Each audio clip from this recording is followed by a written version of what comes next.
But like there's no essential difference between long distance running and psychedelics or meditation. It's different versions of the same thing. It's playing with reality, playing at the limits of our understanding of ourselves, you know. And I think that's where I want to be. That's where I spend my time. That's where I spend my energy. And I think there's a deep human need to be able to do that. And, you know, if we as a society gave ourselves more permission to do that, if we had more spaces where we could do that wisely, I think we'd be in a very, very different place. Is that how you live your life?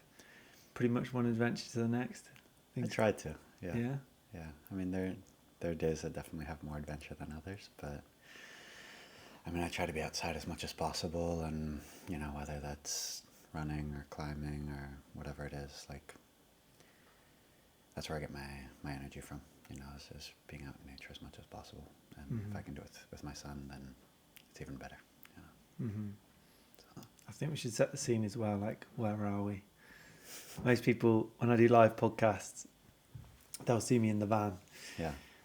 And they still won't know where I am, but in terms of the context of this place, this is where you live, in the Basque Country. Yeah. Where are we there? I just, you know, you follow a pin on a sat nav and you get here, but yeah, I don't actually know where we are. We're basically like dead in the center of Basque Country, which is, you know, for people who don't know, it's northern Spain. If you say that to a Basque person, depending on their politics, they might get very angry. You know, there's a debate. This is the center of Spain. No, it's, you know, for them it's not Spain, right? It's Okay. there's a pretty strong I don't know, an undercurrent of an independence movement that's been going on for, you know, hundreds of years. In Basque Country, 60 years ago, very few people had cars. Like the neighbors, they're in their early 70s. And they tell me stories about when they were kids. Like they would walk down the mountain barefoot, wash their feet in the river. They had their shoes hidden in a bush there, put on their shoes and walk to school with the shoes. And they would leave them there so the shoes wouldn't get muddy, right? They were like prized objects, you know. And, you know, they had to, when they were 4 years old, is when like they first started working. They'd have to like walk down the hill with buckets, go down to the river, fill up the buckets with water and bring them back, you know, starting at 4 years old. And, you know, after school, they'd go in the ox cart, go up to the mountains, you know, cutting grass, cutting firewood, whatever.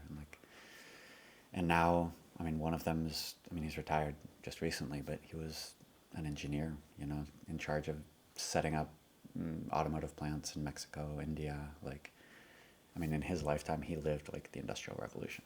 That's pretty insane. So, and it's hard for me to wrap my mind around that, because in the U.S., where I'm from, that process took, you know, 100, 150 years. And here it took maybe 40, something like that. So it's a unique place. Yeah. That story around the shoes being prized possessions, it's kind of turning, isn't it? You're taking them off. You're like doing away with the shoes now. Yeah. And I always think about movement and how, yes, it would have been what we seem as an inconvenience, time-consuming task to go get water, but how that would have got your physical needs met over your lifetime. Yeah. Kind of ticks that box. Yeah. And like lower skilled, lower income jobs, manual labour, like there's a lot of movement needs getting met there. Yeah. But we don't value that. We value money over movement, let's say, or over our physical needs. And then when we do that, we kind of do away with the things that are actually really important to keep on top of. Yeah. No, it's a very different dynamic when it's a necessity or when it's a choice and you have to remind yourself to do it, you know. And I mean, I did physical labor for more than 10 years. I've, you know, worked as a gardener, as a tree surgeon, as a shepherd, construction worker, a lot of different jobs. And for me, it was a choice because I felt like I'd worked office jobs, and I felt like all my time, all my focus, all my energy was just like getting out of the office as fast as possible and going and, you know, running, biking, swimming, just moving. Like especially when I was younger, I just had like a huge amount of energy that I just had to use, right? And I was like, why am I doing this? I'll just get paid for moving, right? And it just works out much better, you know, and I can move 8, 10, 12 hours a day. The more I do it, the more I get paid. Like, that's pretty good. And I think there's, for me, maybe the most valuable part is it forces you to be humble. You know, when it's hot, when it's cold, when it's rainy, when it's snowy, like, you're still going out there all day, every day, and you have to get it done, you know. And I think there's something, I think that's our right place as humans. Right? Like, we didn't evolve to be able to control our environment and to decide, you know, what the temperature is going to be. We evolved to struggle, and I think that's where we perform best, right? And it's kind of a paradox, right? Because you have to be struggling against something. There's a saying here: is that life was better under Franco, right? Like, meaning it was better when we had something to fight against. It united us. Sure. It created a sense of community, and there was this need. There's an oppressor. There's a dictator. We have to come together in secret and find a way to thrive. You know? And I think it's hard. It's not. It's easy to sort of be upset when you're in it, feel like it's unfair, or like, you know, life is really hard. Why is it so hard for me? Blah blah blah. But there's a lot of strength that comes out of that, and I think most people don't really realize that until they've gotten out of it, you know. And for me now, like, I chose to stop doing manual labor. Well, that's an overstatement. I choose to drastically reduce the manual labor that I do. I still do tree surgery on occasion, but it felt like I was working my way toward like chronic injury. Right, I was working just at the edge of my capacity. I hurt my shoulder a few times, and I was still putting in, you know, 10, 12-hour days, and just being very careful and making sure I wasn't overextending my shoulder. But, you know, 8, 10, 12 hours of chopping wood, of trimming hedges, whatever it is, when you're like on the verge of ripping something, you know, for like months on end, it just felt like I don't want to do this. Right? I don't want to push myself that hard, and I don't need to. Were you aware of that fulfillment and that fact that you were getting your need met in a healthy way, let's say, until you weren't? But were you aware of that? Were you conscious that this makes sense for you? Definitely. Like being outdoors, like moving my body. Yeah. For me, it's almost, I think it's basically like a form of therapy. I spent 5 summers in Alaska. And then the winters I would come here and work as a shepherd, and then, you know, trimming trees, and I was basically outside all day, every day. And Alone? Not always, but often. Yeah, often. And what age was this? This was mid-20s, mid to late 20s.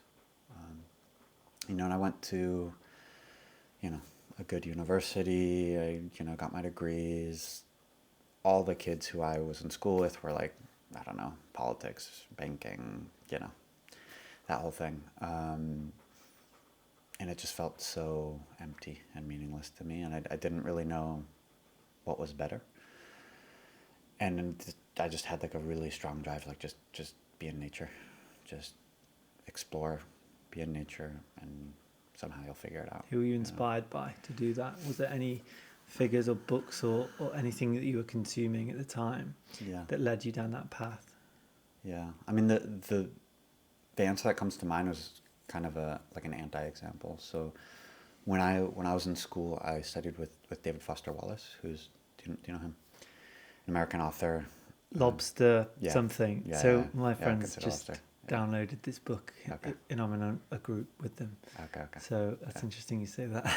Yeah, brilliant man. He chose 1984 and then David Foster Wallace. Yeah, he's an incredible mind, and I mean, I've never interacted with anyone as intelligent as him. It was like playing, I don't know, 5-dimensional chess with him. Like, he was very, very guarded, and had an incredible artistry to be able to, like, anytime you'd ask him a question, he'd turn it around and make it about you. And he was very caring, very compassionate when I met him. I later learned he was deeply depressed, and part of his attempt to live a good life was to be as compassionate as possible and be as caring as possible. And that really came through. But at the same time, it was a form of self-defense. Like, he would never answer a question about himself. But he was incredibly brilliant, incredibly meticulous. Like, you would turn in a story, and he would literally have gone through it at least 5 times, each time with a different color pen. And like, one time it would be grammar, another time it would be tone, another time it would be, perspective, whatever it was. And, this is while he's writing books and, giving lectures and whatever. And it's just like some 20-year-old kid, and he's putting in that amount of time and that amount of energy. And so I felt a really strong connection with him. I took a year off from university, and he's the reason I came back, was to study with him. And so I felt like I was just going to follow his path, basically. I didn't have anything sort of more compelling than that. And his path, as far as I understood it, was just live life with as full an awareness as possible, with a really sharp mind, and just observe everything meticulously. Like, that was his method. That's the way he writes. And from that, he creates these brilliant tapestries, But then he committed suicide. A year after I graduated, he committed suicide. And for me, that was a really big wake-up call. It's like, wow, okay, maybe this isn't the path. Maybe there's something else here, and maybe we can't just think our way through life. Like, there's got to be another dimension to this. And so that was really one aspect, right? Yeah.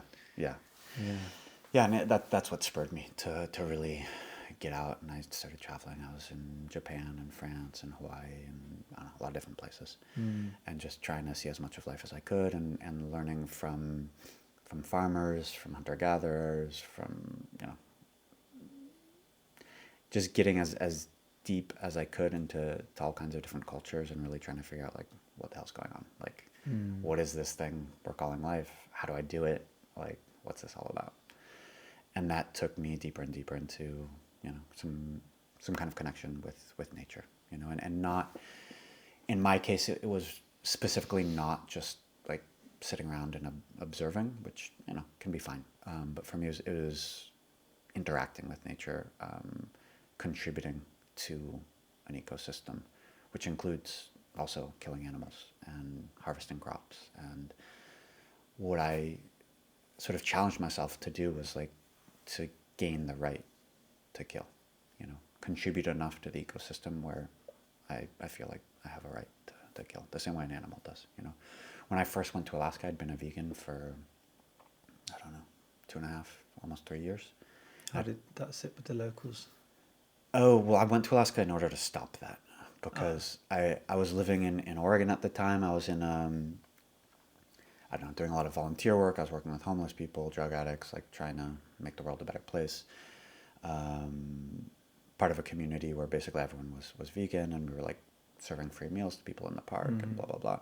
And there's a lot of that I really enjoyed, and I got a lot out of it, but I started getting sick. Like, whether it's my biology or, I don't know, my level of physical activity, I don't know what it was, but, like, I lost a lot of weight and started, like, losing my ability to focus.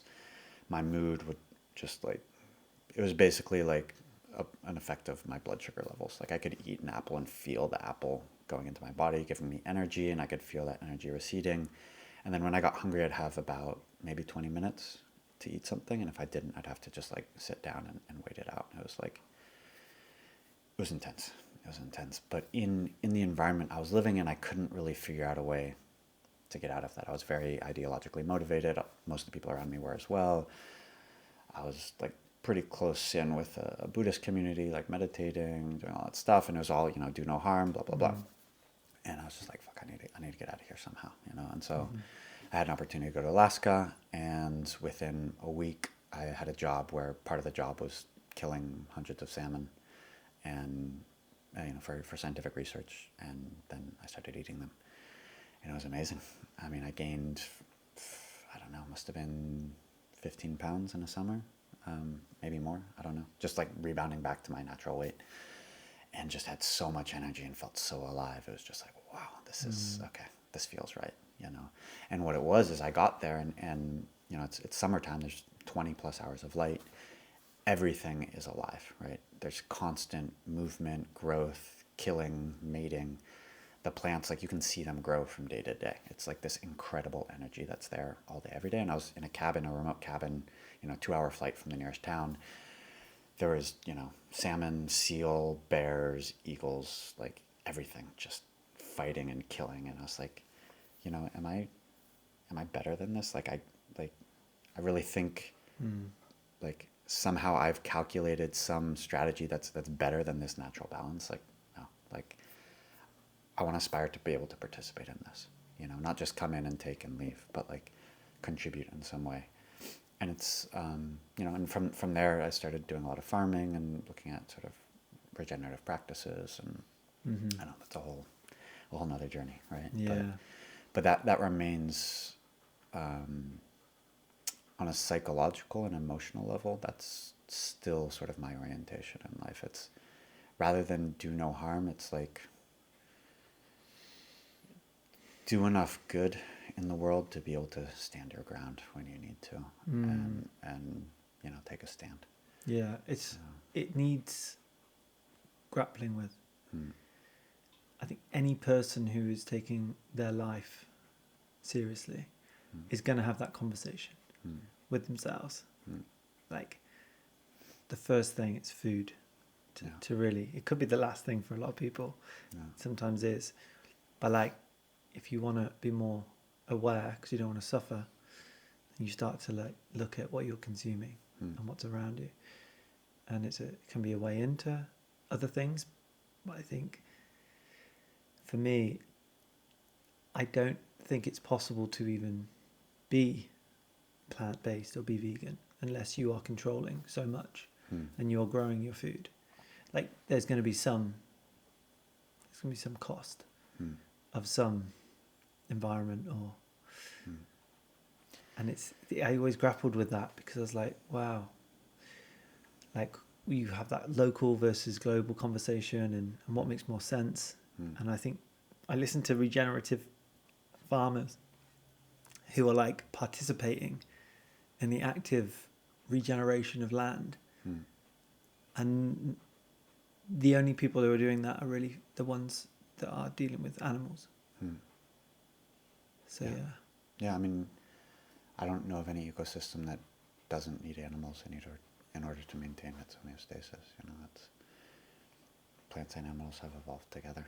You know, and I think it's easy to take that argument and be like, okay, well then, you know, I'll just go to McDonald's. Why not?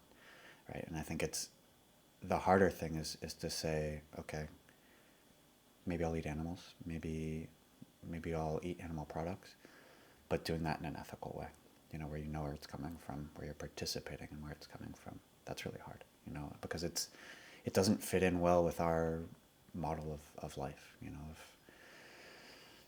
just the level of activity that we've come to accept as normal it doesn't jive well with farming. Like, in order to farm, in order to take care of the land, it takes a lot of time and a lot of energy. And when I was doing that, like, there was no time for anything else. And I loved it. It was amazing. But, like, you don't go on holiday.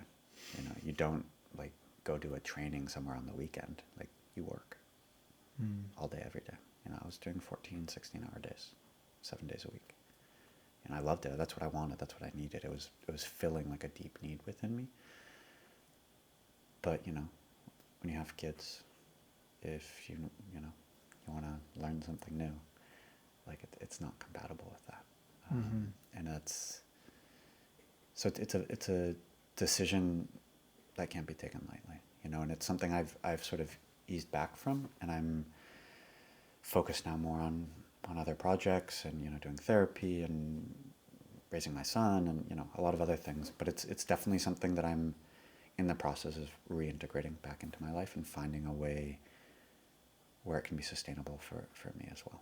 Right? And I think that's 5-10 years down the line. That's my vision, you know, to be back again with the animals, taking care of the land, and doing it in a way that works with, you know, the workshops, the trainings, the therapy, And I think, honestly, in order to do what I would consider to be like good therapy, has to have that kind of component of living a good life, right? Because we can work on specific dynamics within us, in our relationships, whatever it is, but if we're living in a context that is just incredibly demanding, stressful, high pressure, there's a very severe limit on how well we can actually be, right? And I don't want to say everyone has to be, living off the land, because I don't think they do. But I do think everyone has to have like a multiple year soul searching session of like, what is my path? And not just, how am I going to communicate, or, what's my exercise routine going to be? Like, how am I going to live my life? How am I going to relate to reality? And I think my aspiration is to be at a place where I can inspire others, right? With not like a copy-paste type of inspiration, but to live with enough integrity and enough clarity in my own life that I can inspire other people to find their own integrity and their own clarity, right? And I'm on that path. But I feel like for me that's going to look like taking care of the animals again, taking care of the forest, and really having a much more nuanced reciprocal relationship with the physical place where I'm living. Mm-hmm. Yes. Local and community component. And if that's not there, can you truly be living and giving back to... Can you be living like a truly holistic life? Mm. I don't know how you feel about that term, but it kind of has to feature. I mean, does it? I kind of grapple with that, and I think how many people is even that's even possible for. Mm. But there can be some focus and intention around what does it look like to kind of to provide or give something to local,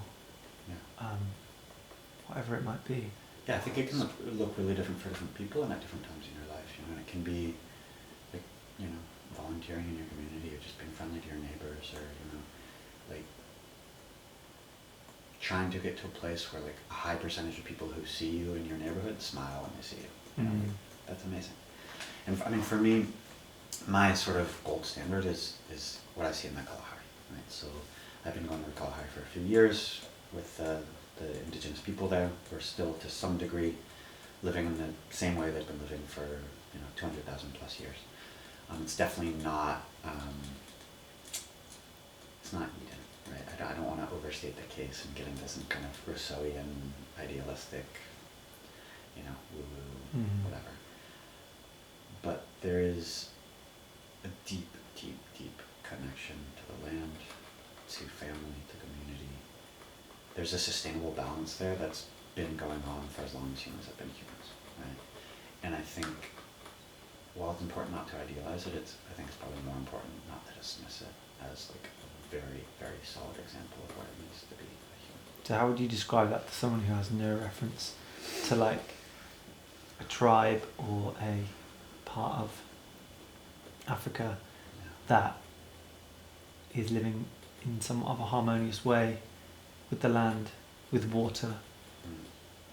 How would you even describe that? What does it look like? What are the like components and the examples that you've seen that you recognise that that's reverence, that's reciprocity?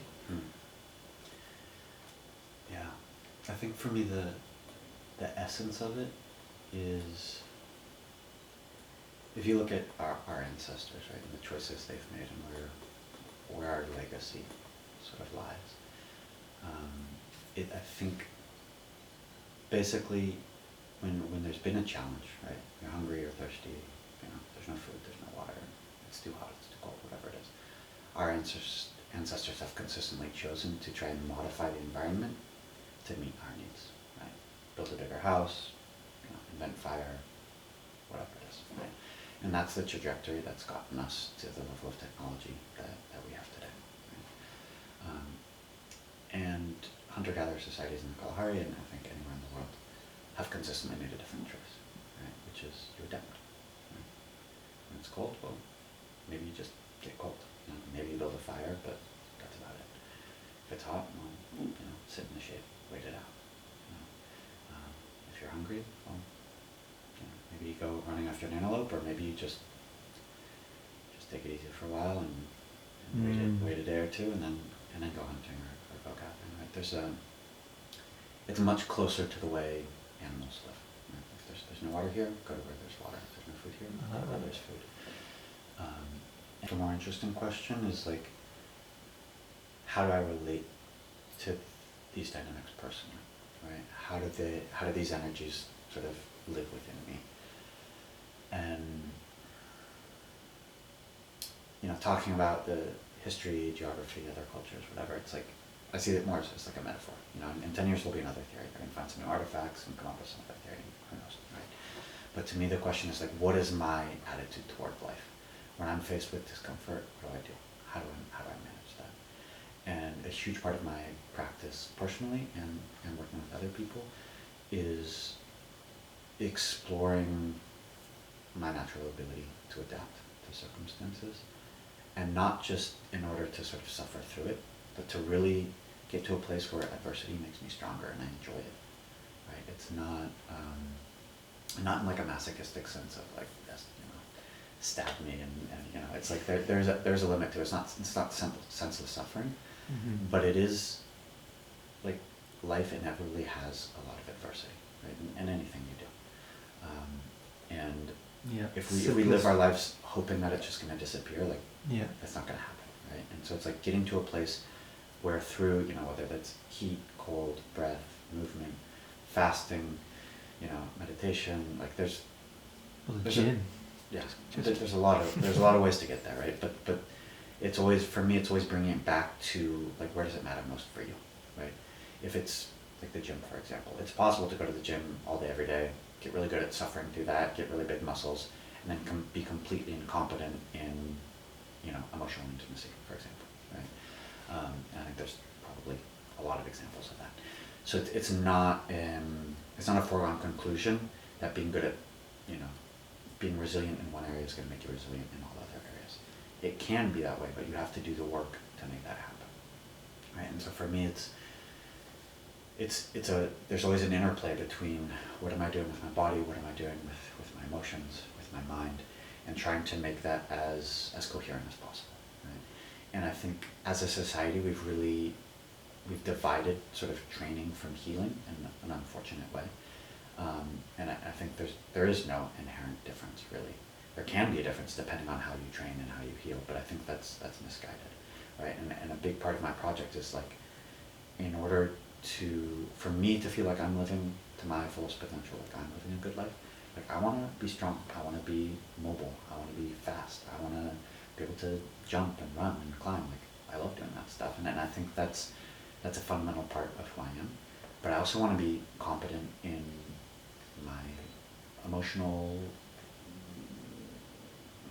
universe, let's say, in my relationships. I want to be able to be sensitive, to be caring, to be aware, to be compassionate.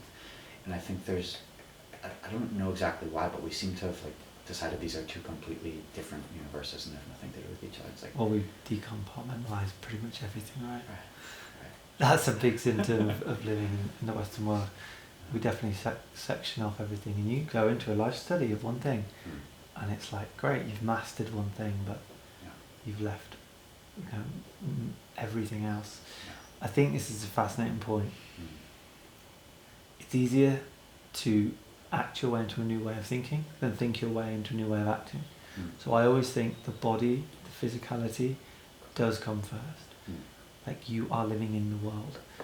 And doing all the inner work or the emotional stuff, the mental fortitude or whatever that might be, is not going to carry over into the physical. But the physical stuff will carry over. It can. It can, yeah. But it does in a bigger way. you can. That's an easier way to develop the mental, emotional. But not. It's not. Just doesn't work the same in terms of if you did it the other way around. Yeah. But yeah, if you could dive into that a little bit more around how that's worked for you, and yes, doing the physical stuff, like what makes sense in terms of the natural world. But then also, how does that carry over, and how do you keep on top of that? Like how what was the first way in for you as well, in terms of the the more emotional stuff? Yeah.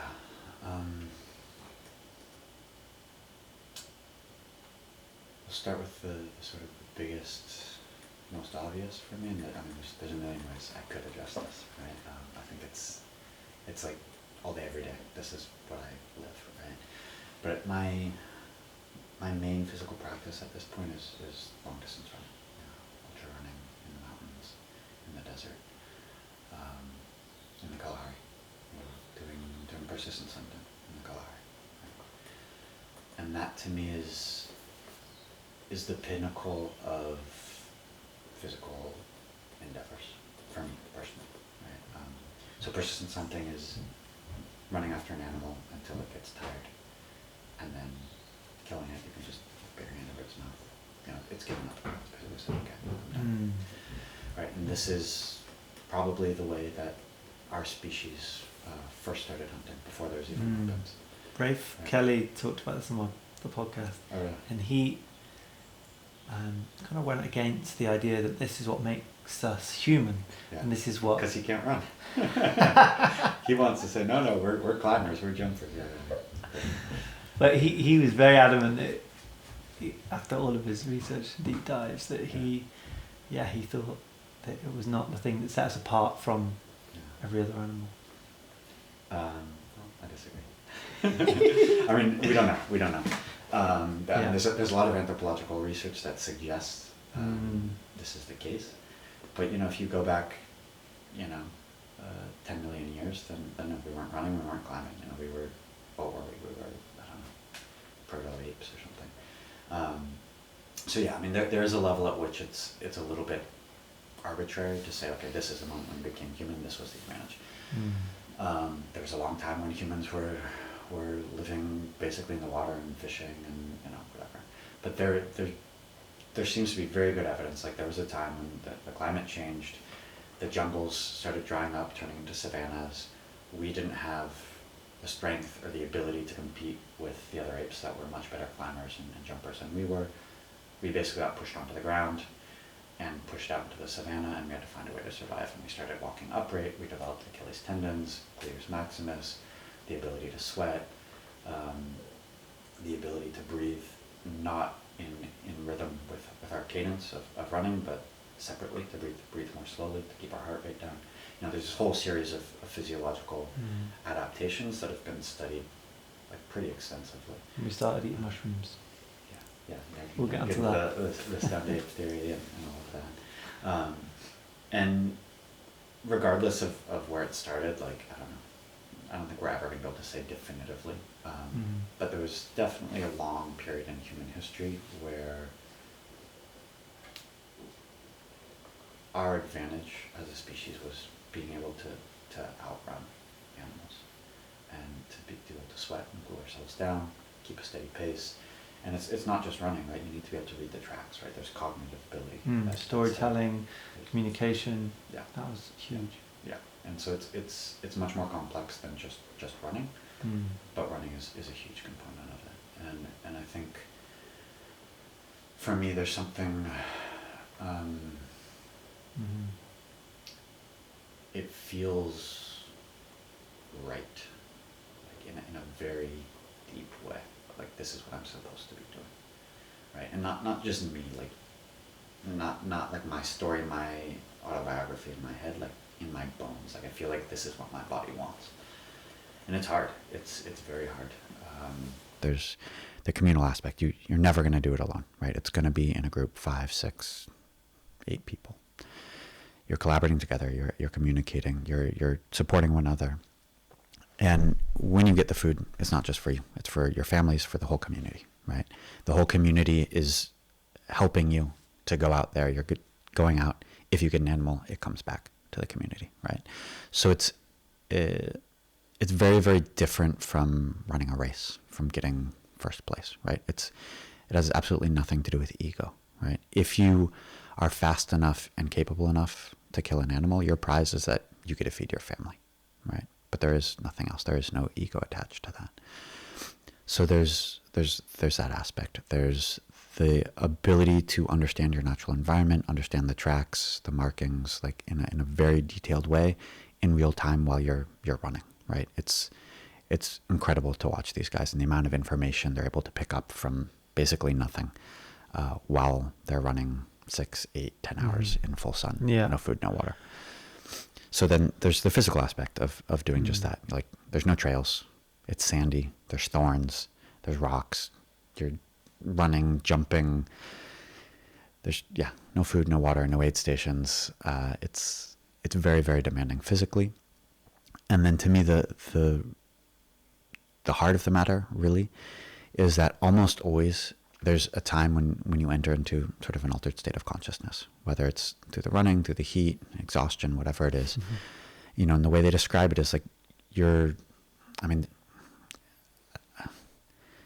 I'll just use the word soul without any kind of Christian connotation or anything like that. Like, I don't really know what they mean by soul.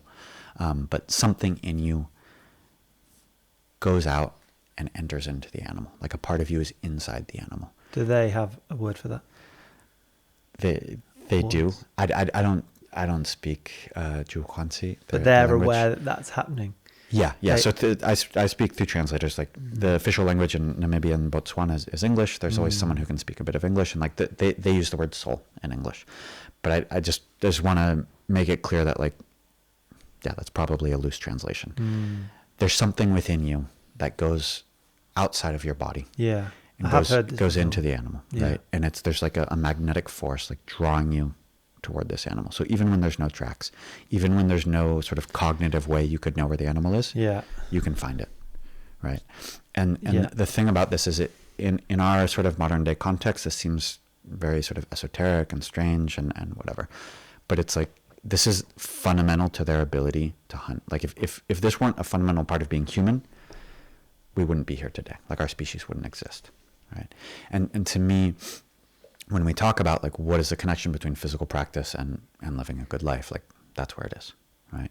It's using physical practice as a way to transcend your idea of who you think you are, to transcend the limits of your reality, and enter into something bigger than yourself.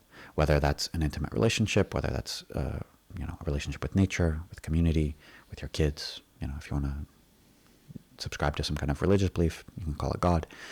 But I think we are best when we are not limited by our cognitive capacities, when we have an understanding of ourselves, of our being, as something bigger than what's contained in this, right? And what exactly that is, like, I don't want to say, I don't think we can say, right? I think that's a big mistake that organized religion has made, is trying to give it a name and say, oh, this is the official story, and like, this is God, this is what he looks like, this is how he talks, listen to me, give me the money. And like, I don't subscribe to that. But at the same time, I think we do, like, a fundamental part of being human is not being fully in control and allowing ourselves to enter into like deep, intimate connection with something that's bigger than ourselves. And one very powerful and visceral way to do that is through persistent hunting, through long distance running. You can do it through dancing, through, yoga, through, I'm sure there's millions of ways, right? But that, to me, when I talk about physical practice, that's kind of my gold standard, right? Is being able to be healthy enough, fit enough, practiced enough to use your body as a vehicle for expanding your sense of self, right? And then it takes time, it takes dedication. But taking the end goal away, does everything still remain? What do you mean? Yeah, what do I mean? I'm trying to process what I mean. I'm trying to, like, this is so fascinating. As you're speaking, I'm relating it to other things, and I'm really like seeing this as a very unique thing to us, really, as conscious beings who has that ability to, transcend our own individuality into another and have this kind of collective awareness, or just tap into different energies and different things. But what I'm saying is, if you don't get the kill, do you still have all of this makeup in the process? Would you come away and go to bed at night still having this euphoric spiritual experience, for lack of better words? I think that's the difference between me and them. I think for me, yes. And I think for them, no. That's interesting. Because I have money, I can buy food. If they don't catch an animal, they're not going to eat. And they need to go out and do it again the next day. I guess they also live this way, right? So, as with all humans, our lifestyles, things become quite normal. So ways of seeing and being in the world, it might be very impactful for you, but for them it's quite normal to have this connection. Yeah. I mean, I think it is normal, but at the same time, it's powerful. Sure. Right? And I think even within their culture, persistent hunting it's something they idealize, and it's like a lot of respect. And, men, women, children, everyone, it's like, that is the pinnacle, right? Everyone, if they don't aspire to doing it, it's like they put a lot of value on people who are doing that, because you get food that day, you get meat, you get fat. It's amazing, right? Everyone loves it. And I think they take it, like, I don't know, let's say seriously. It's a significant part of their mental, social, spiritual lives, right? What I mean is, I think they're focused on the kill in a way that I'm not, because they have a necessity that I don't have, right? And so, I mean, just think, like, we idolize, we can talk about, Killian Jornet or, whoever. Like, there's some amazing athletes, but the context is completely different. Like, you have a pack full of energy gels. You've been training for months on end. You have, a whole team of professionals helping you to ensure that you're going to be able to, shave 10 seconds off your time. Yeah. You've got all this high-tech gear. You've got aid stations everywhere. If you get hurt, you're going to have medical attention. After the race, you're going to have massages and blah, blah, blah, blah, blah, blah, blah. Risk's low. Yeah. In this context, like, you don't set the pace. You don't set the distance. Right, you're just running after this animal, and depending on how strong, how fast, how much energy it has, like, it can be 6 hours, it can be 10 hours. Like, maybe you'll get it, maybe you won't. Right, but that's your source of food, basically. If you go after this animal, if you commit, imagine running, let's say 8 hours, full sun. There's basically no shade. There's no food. There's no water. You're running in deep sand most of the time. Into the unknown. Completely. And if you don't catch that animal, there's no food, there's no energy gels, there's no masseuse. You just got to get up again the next day and try again. And you're doing this voluntarily. It must be good. Yeah, I mean, so that's their context, right? In my context, I come with a truck. I have food. I mean, I share my food with them. When I'm there with them, they have food. But in their reality, in their day to day, like, they don't. Right. And that's something that's, I mean, it's a whole nother level of physical and mental and spiritual ability. Like, you need to be a very strong human to be able to do that. 2 days, 3 days, 4 days without eating, and then still get the animal. Like, that's incredible. And would you say they look well? They look healthy, like fit? Or are there some they're struggling.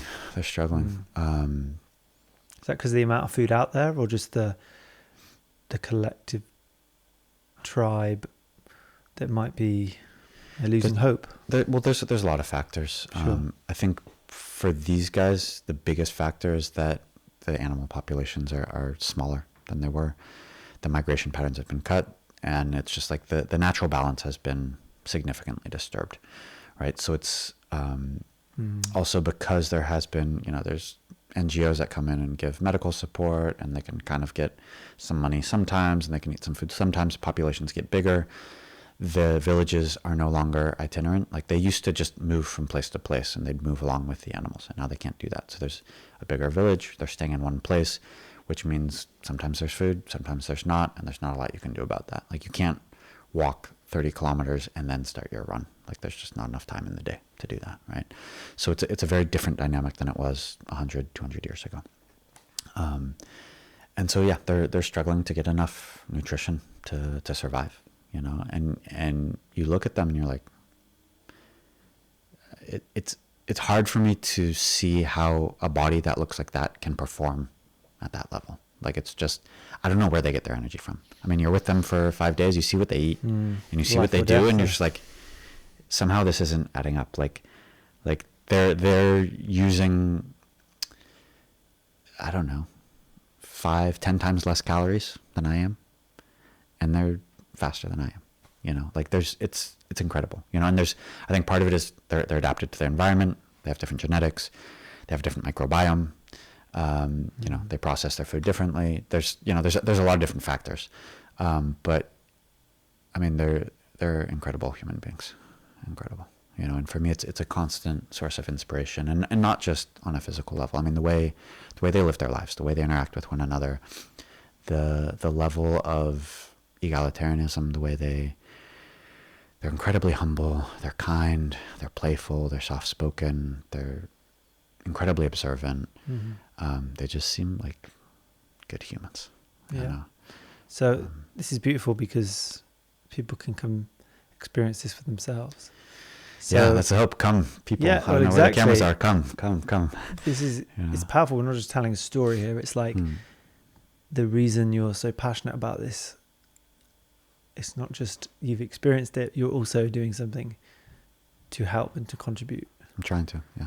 Yeah. So for someone listening who is moved by this, like, how can they join? You mentioned the race. Yeah. In September. Yeah, I think that's the best way. You know, it's persistencerace.com. And that's, you know, it's an easy way. You've got all the information there. Obviously, if they have questions, you can, you know, send me an email. And that's kind of the main thing. Also through the NGO, just sapientfuture.org. We also do sort of bespoke, you know, excursions, let's say, which can be focused more on shamanic stuff, on hunting, on gathering, on tracking. And I mean, there's a million different reasons why this could be interesting to people.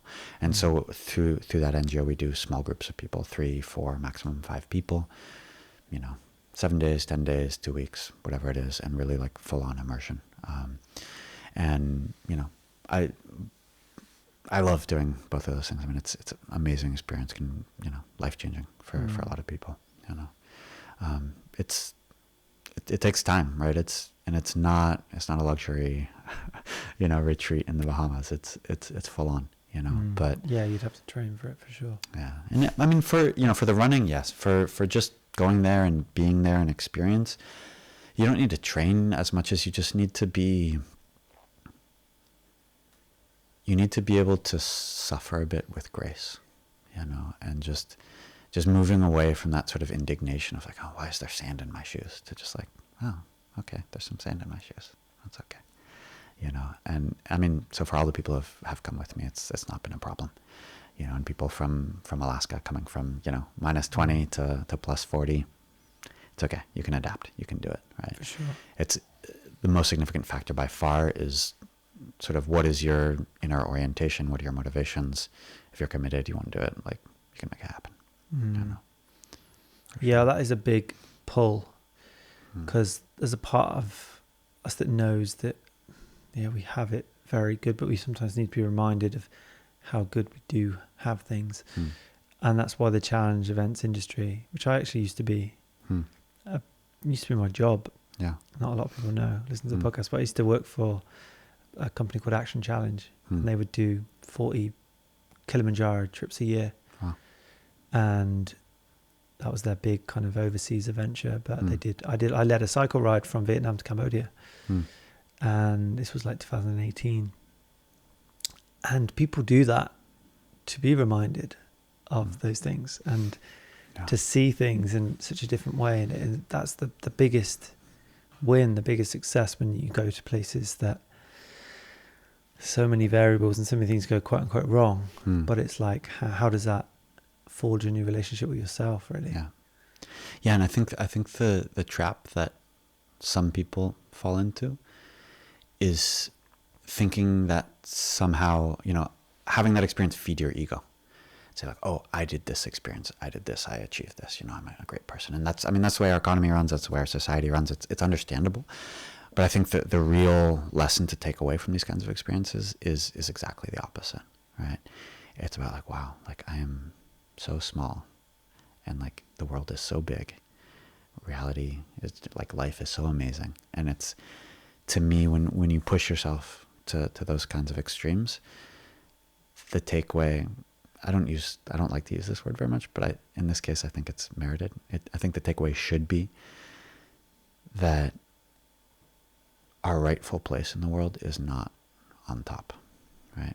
And I mean that in a sort of global sense, but also internally, that our rational mind that reasons, compares, judges, calculates, it's a very useful tool, but it's not the center of our being, right? And I think most people in the Western world have been raised to think that it is the center of our being, right? And it's the way our economy runs, it's the way our schools run. Like that's what generates money and power in the world we live in, right? And I don't think that's going to change anytime soon. But if your drive isn't to generate the most amount of money possible, but your drive is to live the fullest, richest, best life you can, those cognitive abilities are only going to take you so far. Like they're not bad. Obviously you can still use them, but it's not the center. It's not the essence, right? I think that the center and the essence is something much simpler, much humbler, has much more to do with feeling, with emotion, with the body, with moving, with sweating. And so in the same way, the persistent hunting to me is like the pinnacle of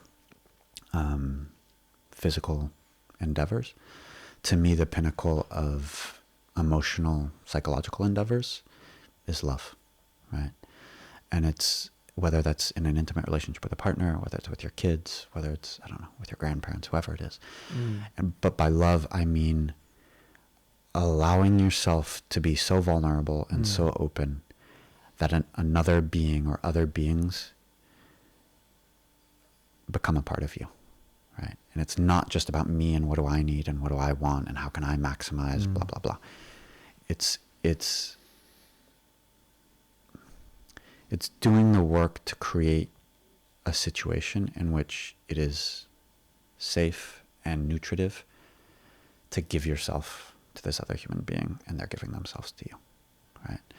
I preface it with, that safe bit, because it's easy to fall into sort of some romantic idea of like, oh, I'm just going to fall in love and like, well, this person comes along, they're pretty. Well, like, okay, now I'm in love and like take all my money, and that's obviously not ideal, right? I think there needs to be a lot of awareness and a lot of work around that to make it actually solid and sustainable, right?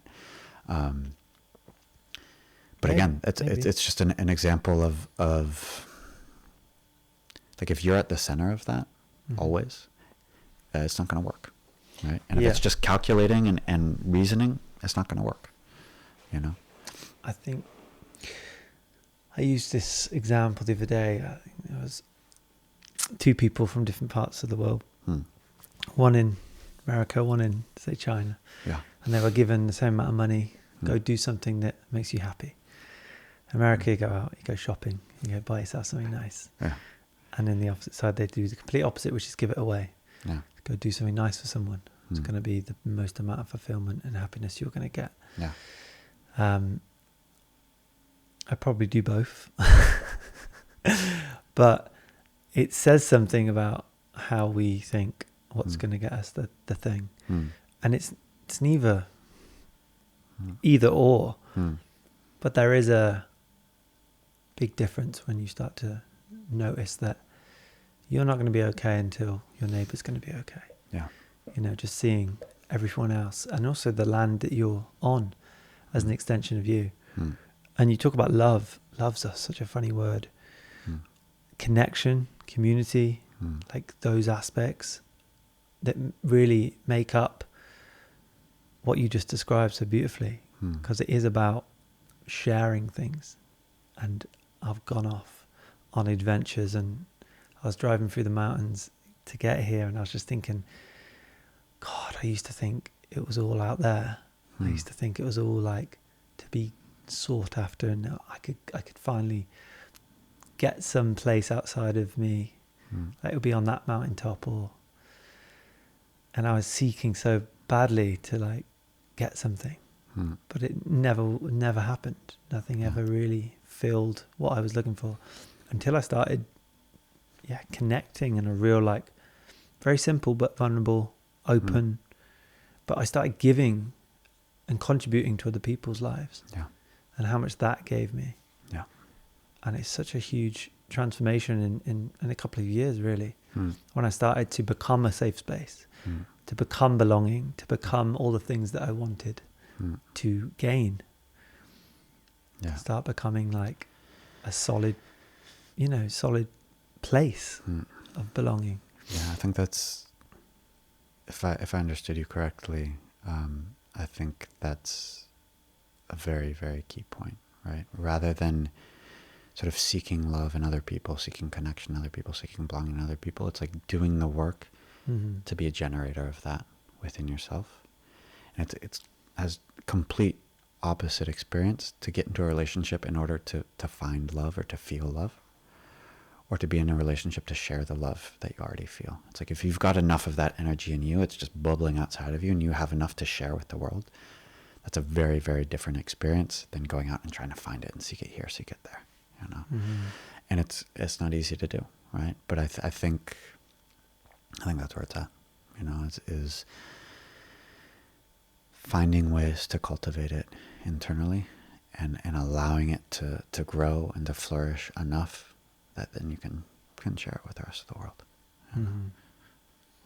Yeah, man, absolutely. What are some of the moments you can share where you were really in the darkness? Can you just drop a few little moments where you've really been up against it, and what was there? For me, I've always known what's possible. I've always known if I can imagine something, or if I can kind of witness it, it's possible for me. Like I've always seen this light, and known that where I'm at holds a lot of wisdom, and if I can overcome that, I'll have all the information needed to like allow other people to access that for themselves, you know. So it's kind of like in the trenches is where you really you learn a hell of a lot. Yeah, definitely. There's a lot of examples that come to mind. For me, I guess I would kind of say maybe two categories. One is more sort of physical, extreme situations of heat, cold, hunger, isolation, etc.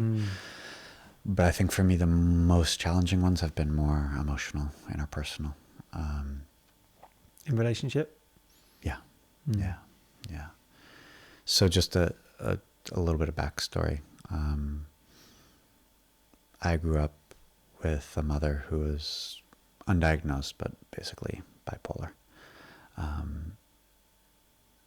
And, you know, whatever objective reality was, like, I don't know. But my experience was that there wasn't any real space for me to have my own emotions, to have my own thoughts, to have my own feelings. It was all about her. And the measure of my worth was my ability to take care of her, right? And I mean, she's still alive. I don't know if she'll listen to this or not. I doubt she will. But I just want to like take full ownership of like, this was my experience. This is the way I interpreted that reality. I don't want to make any claims about what was actually happening. Just that was my process. And that was a pattern that got imprinted deeply in me. And I've spent a lot of time and a lot of energy working through that. And like most people, ended up finding myself in relationships that somehow mimicked that pattern, right? I was really good at finding women who needed help and support, and I would come in to be the savior. And it would be great for a time until I started to have needs, and then all of a sudden everything went to shit, And, 1, 2, 3 times, I think, oh, it's their fault, they're crazy, blah, blah. And then I was like, wait a minute, 1, 2, fuck, maybe it's me. What am I doing here? And that set off a journey of, studying psychology and, et cetera, et cetera, et cetera. But basically, this is all the backstory to just one example that came to mind. So I was with a partner for a few years. In some ways, a really great relationship. We shared a lot of things, but also had a lot of differences. And in the process of trying to figure out our differences, we decided to experiment with an open relationship. And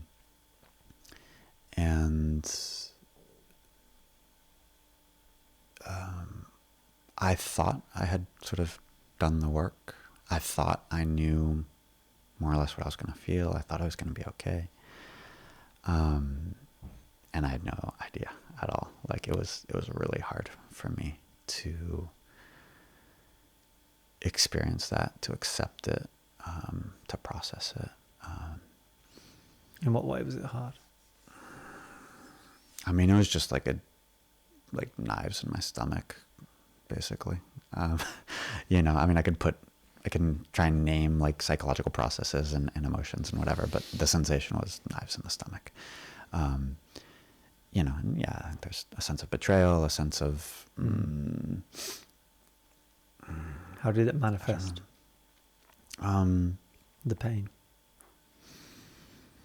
I mean, there was just a while where like I basically couldn't sleep. I was like, had a lot of trouble concentrating. I was just like constantly on my mind. And like through the process, like I ended up seeing some pictures that I shouldn't have seen. And like, I don't know, there's like...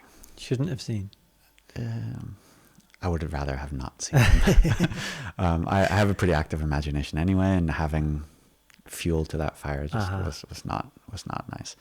But anyway, the point of the story is that like I remember one night, just I was 3 a.m, whatever, I couldn't sleep, and feeling like intense like pain and upset in my belly, and I realized like this is good. I'm alive. Like I'm feeling. This is the way it's supposed to be, And I was able to get out of that story of, of suffering and injustice and blah, blah, blah, blah, blah, and just experience the beauty of feeling, getting away from right and wrong and good and bad and whatever. It's just like, no, Story. like I'm alive. My body is alive. I'm feeling like this is good. This is amazing. Like, and there was this incredible moment of like feeling still like very upset, but also very joyous at the same time, and like crying and not really knowing if it was sadness or joy. It was just like, wow, this is powerful. Like, wow, You're like, and so you're describing my mushroom trip on Saturday because it was so painful. Yeah. It did not, like, I would not have wanted to put anyone through watching that. But at the time, I was like, wow, like this feels good. Feels like release almost. Yeah. Just going there and able to hold myself within it. Yeah. Yeah. Yeah. We'll go into Yeah. how psychedelics have helped you. But yeah, on that, so the feeling was the way in, really. Yeah. Yeah, I think feeling it's the root of, I mean, it's our most fundamental sense. It's hundreds of millions of years before we developed what we call cognition. We felt, right? That's the way we process things. That's the way we interact with the world. That's what guides us to what's healthy and what's unhealthy, and Yeah, data. It's at the essence of who we are as animals, as humans. And to me, like, I mean, this is something I train actively with cold and with heat and with fasting and all these other things. But this was like, this is the real deal. right? It's one thing to go to the gym. It's another thing to actually like build a stone wall, you know? It's one thing to talk about it and understand the theory. It's another thing to actually live it, you know? And I felt, to me, that was a moment of like, okay, something's working here. Like this is significantly different than what I would have felt a year, 2, 5 years ago. Were you able to share and process it with this partner? Not to that degree. No. Things were already too rocky, let's say. Unsafe. Yeah. But it's something that I feel like I'm building on, and yeah, my ability to be present in a increasingly wide range of situations, of pain, of pleasure, of fear, of desire, and still be present, still be within myself. Like that to me is at the heart of my practice, right? It's expanding the range of circumstances in which I can still be me, you know. Expanding the range of circumstances and still be you. Yeah. It's like your window of tolerance. Yeah, exactly. Yeah. Something has just come up around jealousy. Maybe it overlaps. I'm not sure. You didn't use that word. But I was extremely jealous for a long time. Worked through it, I believe, to a very large extent, considering of where I was. I remember looking out my ex-partner, and she was walking through the beach, and we just had a disagreement, conflict, and I can't remember if I followed her out. I was just there and I saw her, but I saw her interact with someone on the beach, and I was creating all these stories about what they were talking about, and I knew that they weren't real. How could I possibly know? Yeah. I was like, but all the information I was getting from my nervous system, or from my let's say from my response, or like triggers, that I was manufacturing what she was saying to this person, and I was extremely jealous. I was like, they're gonna fall in love. They're gonna be together, and what am I gonna do? But I was aware of this whole process, and I was just able to be with it and just witness this side of me, needing love, wanting to be seen, wanting to like protect. And I don't know, there was something in that moment that I just saw the absurd behavior that I was acting out. And I think it was just that. It was observation. It was also, it required a partner that just honoured my process and didn't try and change it, didn't try and fix it or reassure me. It was more of like, okay, what's going on? Can we, what do you need? Can we just be with it? So it required a lot. It required working through together. But yeah, it was just amazing to me. And I was quite inspired by how much I could trick my system by a power of belief. Even though I didn't really see it to be true, but I still felt it. And I could trigger myself. I could kind of like feel so differently. It's kind of like what Wim Hof does, right? He'll just repeat a mantra or go in on a process, and he's tricking his body in his autonomic nervous system of keeping it in some sort of state. So it was literally just that. Like I could rewire it, repattern it by just kind of conscious thought. But yeah, anything come up as I was speaking? Yeah, top down, bottom up. It's all happening all at once, I think. But yeah. I mean, I think those moments are. Yeah, that's when the growth is real. And when it becomes clear. Just. That to me is.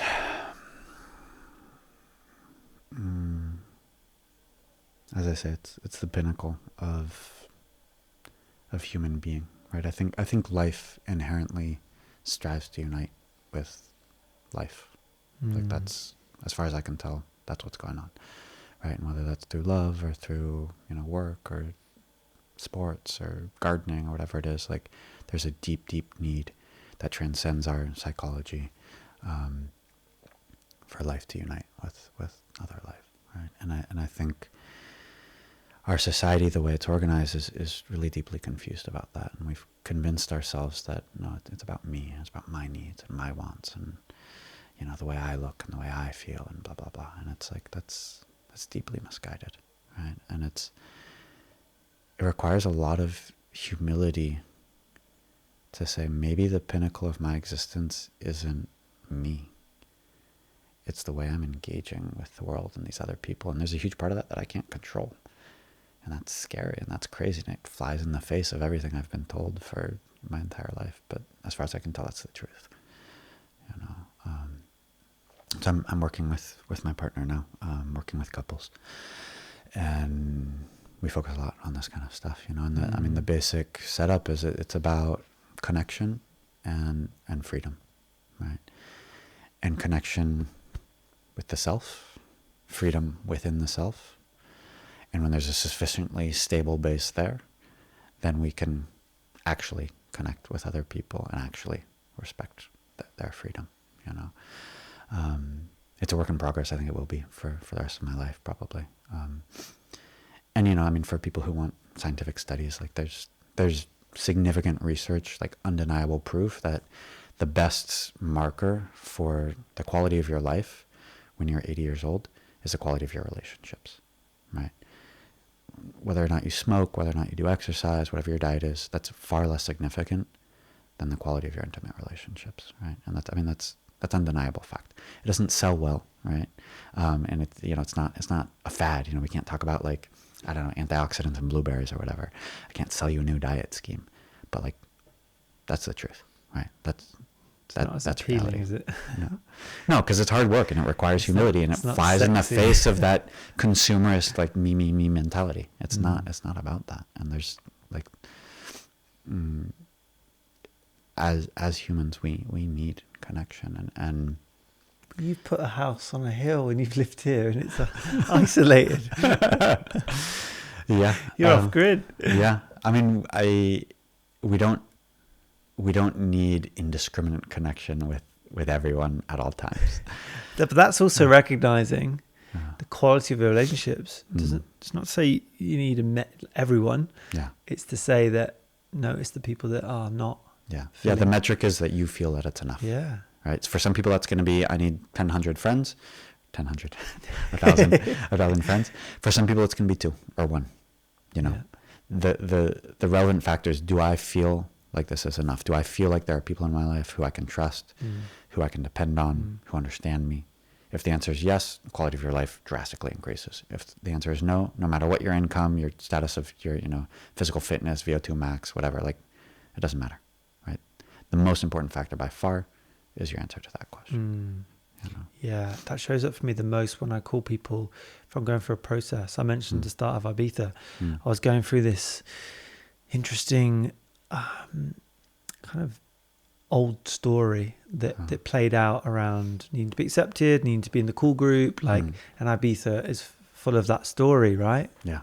And then I arrive and I've got a few kind of people who I know, but how's this going to go? Like, I'm in my van on my own, like, I don't know, and lots of old stuff's coming up around wanting to be like, so how much, and this is really life in a nutshell, it's like, how much can you be with another without losing yourself?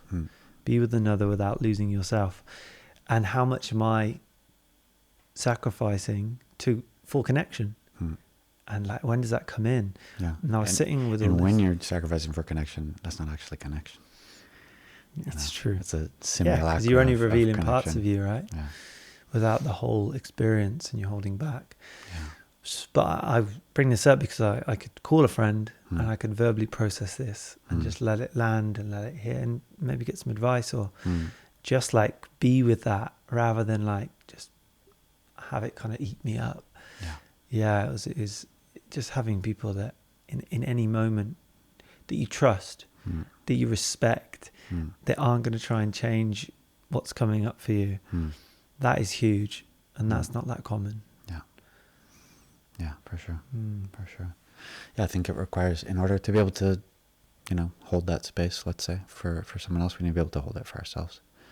You know, if we can't process our own difficult emotions and we can't tolerate our own loneliness or insecurity or whatever it is, like we're not gonna be able to tolerate it for someone else. Oh no, you'll be fine, don't worry about it, like just go out and, you know, go to a yoga class and you'll figure it out. And it's like, no, no, that's not it, you know.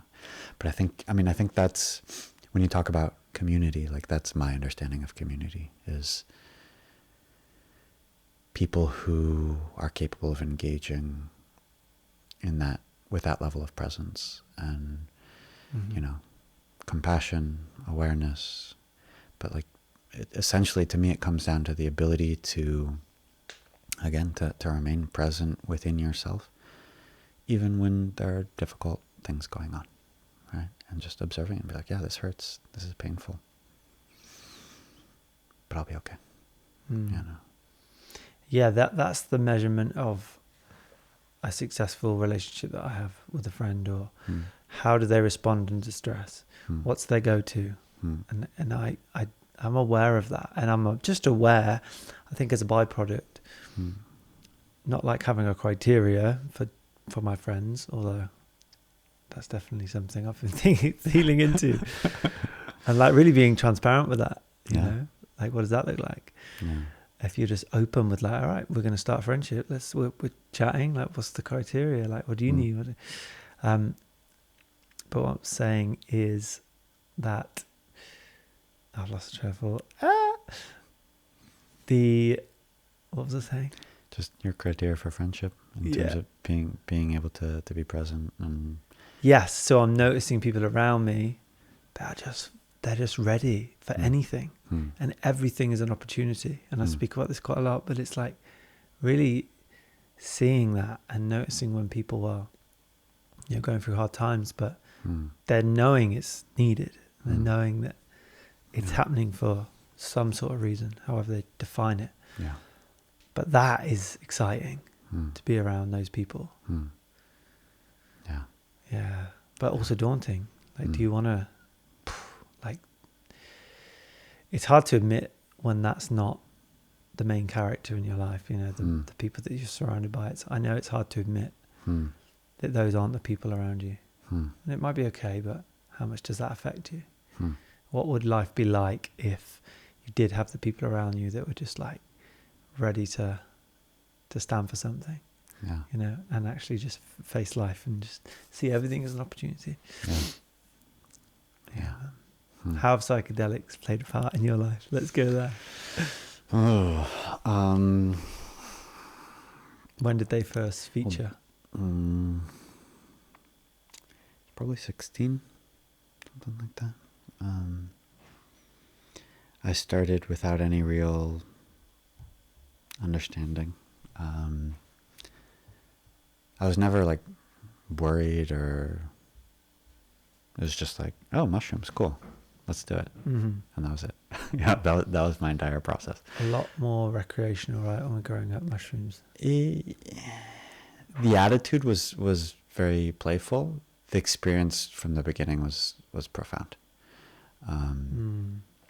And I mean, my MO was like, well, I'll just buy as much mushrooms as I can afford, and I'll eat. Who was that, sorry? My MO, my modus operandi, like my way of doing things, was just like, if there's mushrooms, I'll buy them, like as many as I can, and however many I buy, well, that's what I'll eat. Like I never thought about like dosing or weighing or anything like that, you know.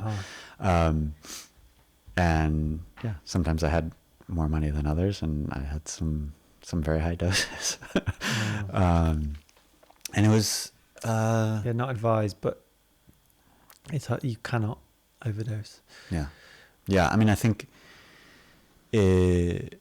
that can go very wrong, or it can go very well.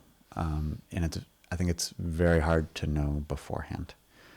So yeah, I'm definitely not like recommending that people go out and do that. I'm just saying that's what I did. And I had some incredibly powerful experiences that contributed significantly to who I am. And some of those were really, really difficult. And there was actually a time, about 10 years, where I completely stopped psychedelics because I got to some places where my life was at danger. You know, I was contemplating, like basically what I was in the middle of the desert, in Southern California with some friends. It was, I don't know, maybe midnight. It was dark. And there's this long straight road where you could hear a car from, I don't know, maybe 50 miles away, like from very far away. Like before you could even see the headlights, you could hear the car and you just hear it coming. And something in me was like, okay, this is my opportunity. Like, because I was in a place where people often get of like, what's actually real, right? Is my experience that I'm having now reality and everything else was a fantasy? Or was that reality and this is just a fantasy, right? And I was like, okay, well, the way I'm going to figure this out is I'm going to try and kill myself. I'm going to lay down in front of the car. If the car kills me, then I'll know this is reality. And if it doesn't kill me, then I'll know it's just a fantasy. It doesn't sound like the smartest test. No, but that was my logic at the time. Wow. And I had quite a bit of time to think about it. It felt like quite a bit of time. I was sitting by the side of the road, listening to the car, seeing the headlights get closer and closer. Obviously, in the end, I didn't do it. But I was very close to just lying down on the pavement. You're on your seeing own? what happened. I was with Your friends, friends? but far away from them. And after that experience, I was like, okay, I'm going to take a break. This is too much. Right? And so I did for quite a long time. And then I came back to psychedelics through a very different route. As I said before, just as a part of my process working through my own stuff, I started studying psychology. Started with something called existential counseling, which is like a very, very heady approach, very philosophical.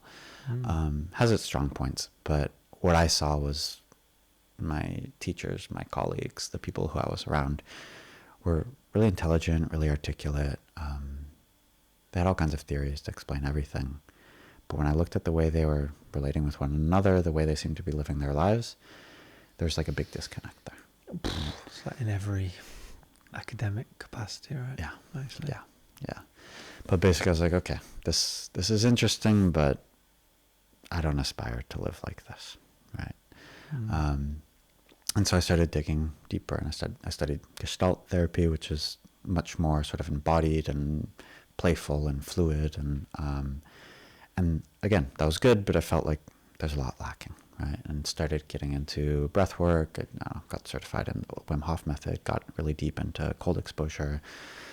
From there, I started doing sweat lodges and getting into the heat as well, fasting, and like slowly building this sort of repertoire of practices, sometimes inspired by science, sometimes by ancestral practices, sometimes just by sort of intuition and trying things out. But trying to get at the essence of like who I am, what it means to be me, and how to heal, how to grow, how to just live the best life I could. And so I came back to psychedelics through that route. And now I work with psychedelics, I mean, for myself personally, but also do psychedelic therapy, right? And so people will come here or to my partner's place in Valencia and generally work one-on-one. And, it can be 3 days, it can be 5 days, sometimes longer. But there's a process of preparation beforehand, really working things through, and, it can be talking, it can be breathing, it can be meditation. There's, a lot of different ways to prepare. But it has to be more than just cognitive, right? Well, for me, in my experience, right? In order to get the most out of the experience, like your nervous system has to be ready, right? And your body has to be ready, and your mind has to be ready as well, right? So this process of preparation, which can look very, very different for different people, and then an experience can be, generally multiple days, multiple experiences, lower doses, higher doses, and really sort of playing in this sort of this nether realm, right? Of like, what's me, what's not me, what am I feeling, what am I thinking, what does this mean, how can I apply this to my actual lived reality, and really going deep with people there and really trying to engage with them as fully as possible and help them work through sometimes really, really significant stuff. And people are like depressed for 40 years, alcoholic for 30 years, like chronic back pain for 10 years, like significant stuff, and really trying to help them work through that as in as condensed a fashion as possible. And then they go back home, they go to work, they go to their families, and then there's the integration process, right? Of really sort of supporting them as they're experimenting with doing things differently in their life and feeling things differently and relating differently to themselves, to the world around them, et cetera, et cetera. Decision making. Yeah. That's one thing that's alive in me right now. How do you handle and help decision making? Because things come in, and I'll speak from my experience. Felt very right at the time, and I've got enough experience to not make any decisions for at least 2 days, maybe even a week, just to see. But I also know that I go back into my normal habits, and I go back into my autonomous or subconscious way of living my life, and those things that I felt I needed to make decisions on kind of subside, and then I don't know what's true. So is it more true that in that experience that I was connected to something really deep and felt more right and more true to what I want, but then out of it is the fact that I'm not feeling called to make that decision the right thing? Because it can be very dreamlike, and it can be not based in reality, and not like bills you have to pay, and just say quitting your job, for example. That's a big one. It's like going on retreat and then just figuring some things out, and then I'm going to quit my job tomorrow. Well, maybe you've got bills to pay and you've got kids to feed, so it's not the right decision for now, but maybe it is. Maybe that is what your soul wants and what's true. But then like, how do you manage people to make decisions in that space? So first, the devil's in the details, right? I think it's hard to answer that question well in general terms, but I'll try. Sure. I would say there is truth in the feeling. There's truth in the sensation, like I need to quit my job. That's true. That's sacred. That's like, that has to be preserved. So if you're on your own, like writing that down, recording it, like making it real, putting it on your ceiling, on your walls, like that's real, right? The feeling is real. The drive is real. There's something essential about that needs to be respected and needs to be paid attention to if you want to grow, if you want to advance. You can't ignore it and continue life as before, but then why are you doing mushrooms in the first place, right? So I would say like the instinct, the basic gut level feeling is absolutely true.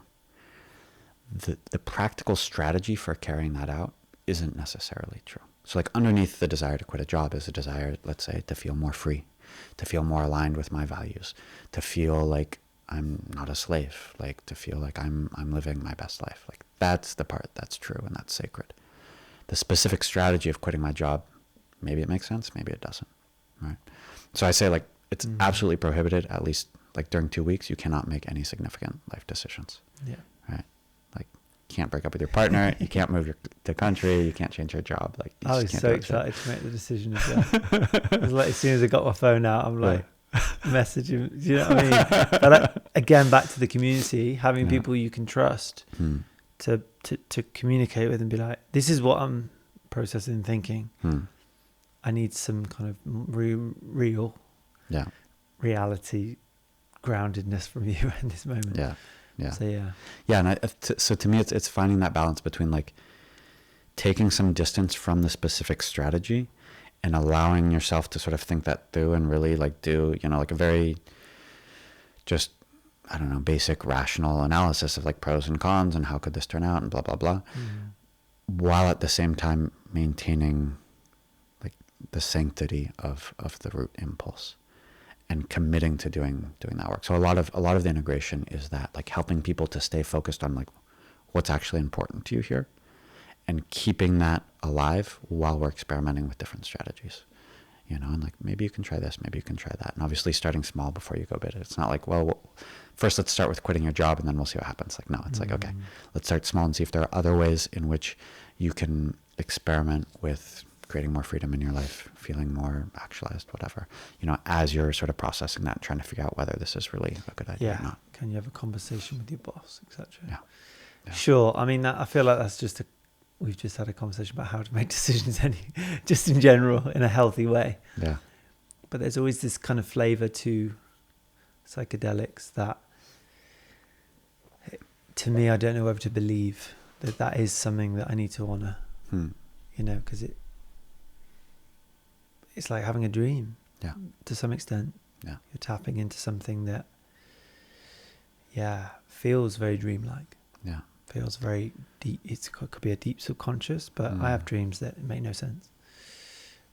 So it is sense making, but in a very beautiful way. Yeah. Mm. Yeah. Yeah. To me, I don't believe anyone who says they know where these experiences come from or what they mean. Like, no, that's bullshit. Like, we don't know, and that's okay. But to me, it's like, in the same way I feel I need to respect my feelings and not in a sense of like just, you know, thoughtlessly being impulsive and just like, I feel like hitting you in the face, so why not? Like, no, it's not that. But it's like, if I do feel a need to say, hit someone in the face, it's like, okay, I need to pay attention to that. That's important. Like, what is going on here? How can I understand that? How can I make sense of it? What can I do in my life in order to address this thing that's going on? And to me, psychedelics basically fall under the same category. Like, it's not a different, like, it's not coming from a different dimension for me, right? It's reality. More colors, more intense, like very condensed, very powerful. But it's the same reality that we're living in day to day, right? And you can get there through psychedelics, you can get there through breathing, through fasting. Like, there's a lot of ways to get there, right? And sometimes it just happens spontaneously. For some people on a regular basis, for some people maybe once in their life, you know. But I think it's a fundamental part of who we are as human beings, right? And because of, you know, the culture we live in, and, you know, drugs are bad and blah, blah, blah, it's been sort of relegated to this very sort of strange esoteric realm that, like, you know, we probably shouldn't even be talking about. But again, going back to persistent hunting, like, I believe it's at the root of who we are as a species, right? And we're doing ourselves a grave disservice if we try and minimize that or just kind of push it away and like, no, life is rational and we just got to figure it out. And it's like, that's a small part of what's going on here. You know? And, yeah. Beautiful, man. Is there anything else you'd share around this kind of topic? Around psychedelics? I mean, there's a lot I could say. Any personal experience? I mean, I mentioned the ceremony I was in, and I was so grateful that to myself that I honoured it in the way I did, and did some prep, and took the van and created the environment. Like, because boy, I did not know how deep I was going to go. Yeah. And that is sometimes the case, right? Especially if you're doing these things on your own, it's even more, for me, it's even more sacred and important to get that right. But then easier to not get it right because you've no accountability. Yeah. And I was just after, I was like, but yeah, I just, to give myself the next day, at least to just be and do nothing. Yeah.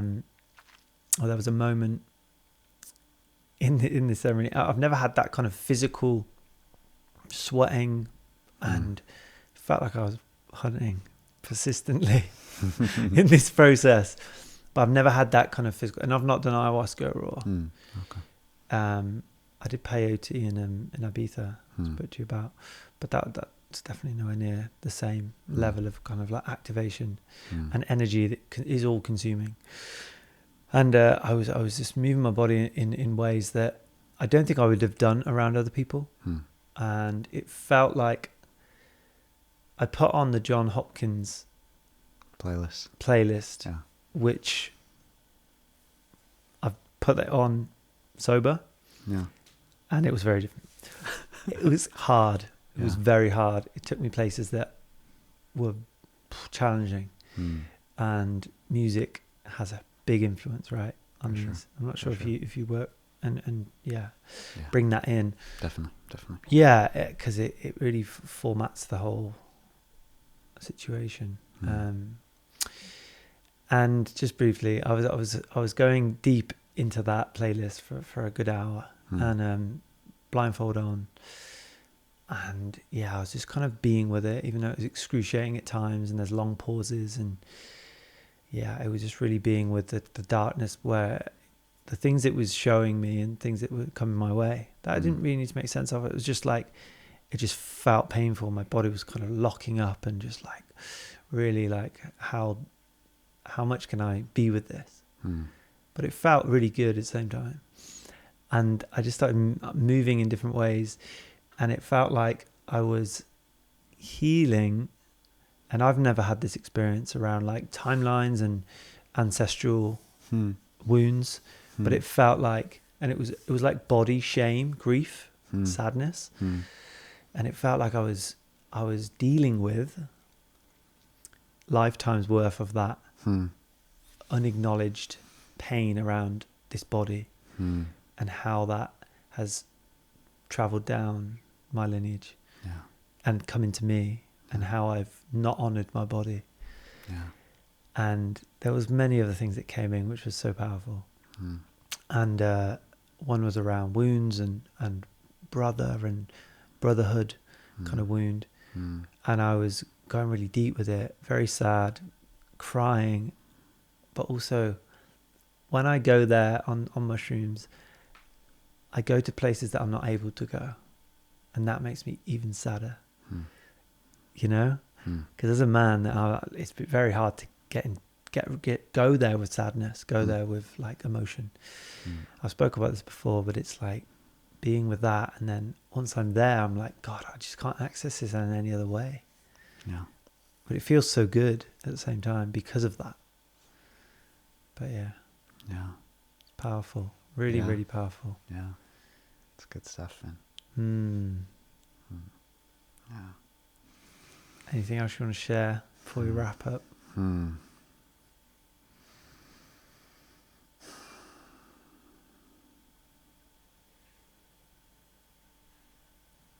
Yeah.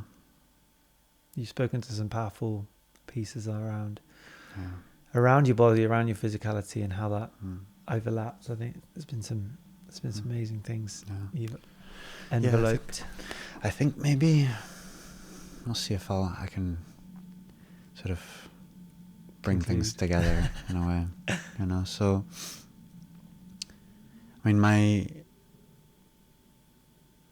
the way I work is an extension of the way I live, right? And so my personal practices are, when they're strong enough and feel right for me, then I can begin to share them with other people. And, you know, obviously they're not right for everyone. But in everything I do, there's always trying to bring disparate things together, trying to create more coherence, whether that's mind and body, the individual self in relationship with others. But so I mean, I do a lot of things, right? Like I've got the NGO, got the event in the Kalahari, doing psychedelic therapy, you know, barefoot running, cold training, working with couples. Like, it sounds like a lot of different things, and it is, and sometimes, frankly, it's too much, it's overwhelming. But it all comes down to just trying to live a good life, right? And I think in my experience of the climate we're living in, it's very easy to get very confused. And there's so many people trying to sell us so many things, and really capable, intelligent, accomplished people, right? I'm not trying to criticize anyone. But we can get sort of obsessed with the details and forget about the purpose, right? And so this is, I mean, it's a reminder to myself, but also to, you know, if anyone's made it this far, I'll just assume they're kind of interested, and assume, you know, they've got something they're working on, something they're trying to figure out in their life, and they're, you know, happy to hear other people's perspectives, you know. And I guess what I want to say is, like, I think there's definitely a time and a place for getting support, for getting help, for, you know, finding community. But I think it's also important not to forget that you have to be the expert in your own life, right? Like, we can't outsource our well-being, right? And I often engage with people who want someone to like save them, to help them, to like change them in some way.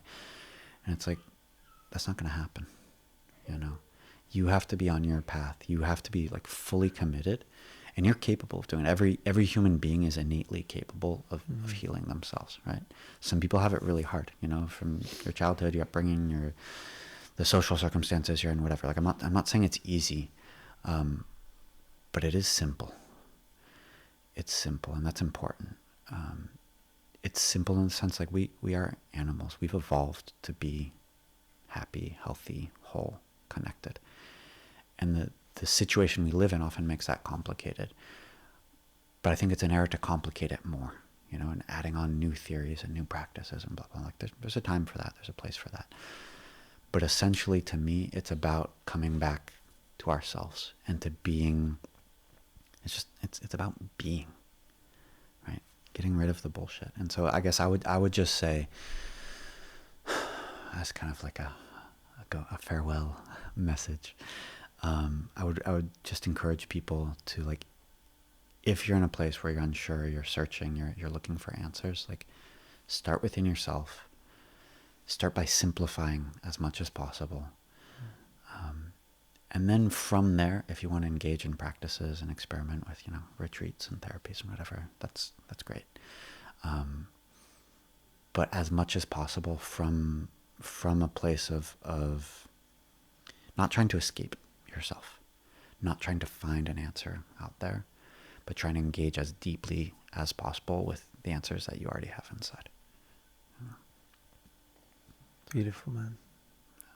I'm going to clip that, put it at the start, so they get all of that. And they do, yeah. Because you summed that up so well, brother. Thank you, man. That's why you're on the podcast. Yes. I love it, man. And where can people find out more about, how to meet you, how to come to one of your events? Yeah. So for therapy, there's the website there is primalnature.eu. And that's, you know, it's therapy and workshops and retreats and stuff like that. For couples work, that's flowandfocus.com. And for the Kalahari, persistancerace.com. And then Instagram is existential.hormesis. Did you change it and then it changed it back? It was, what was it? It was Hormetic Hermit at one point. It was, isn't it? Yeah, and then I changed it to existential hormesis. And is that through the existential therapy kind of influence? So the basic principle of hormesis is acute physiological stress under, you know, controlled conditions makes your whole system more resilient, right? So if that's like going to the gym and working out, if it's cold, it's heat, it's fasting, whatever it is. And there's a lot of scientific evidence backing that up. It's also an integral part of any ancestral tradition, any kind of spiritual tradition. Like that's at the root of it, right? And for me, like the reason why I add the existential part is like because I consider psychedelics to be a part of that sort of range of tools, right? It's a different form of hormesis, but it's putting stress on your understanding of who you are and what reality is, right? It's like ontological hormesis, is existential hormesis, right? Yeah. My understanding of what existence is and who I am, we're going to put pressure on that in a very controlled way, a very specific way, and your system is going to become more resilient as a product of that, right? So that's the thought process behind that. And again, it's taking psychedelics and taking altered states of consciousness out of this sort of rarefied realm and bringing it back to where it should be, which to my understanding is like it's at the root of who we are as a species, right? And it's there is essentially like there is no essential difference between long distance running and psychedelics or meditation. It's different versions of the same thing. It's playing with reality, playing at the limits of our understanding of ourselves, you know. And I think that's where I want to be. That's where I spend my time. That's where I spend my energy. And I think there's a deep human need to be able to do that. And, you know, if we as a society gave ourselves more permission to do that, if we had more spaces where we could do that wisely, I think we'd be in a very, very different place globally. Yes. Thank you, brother. Let's have a hug.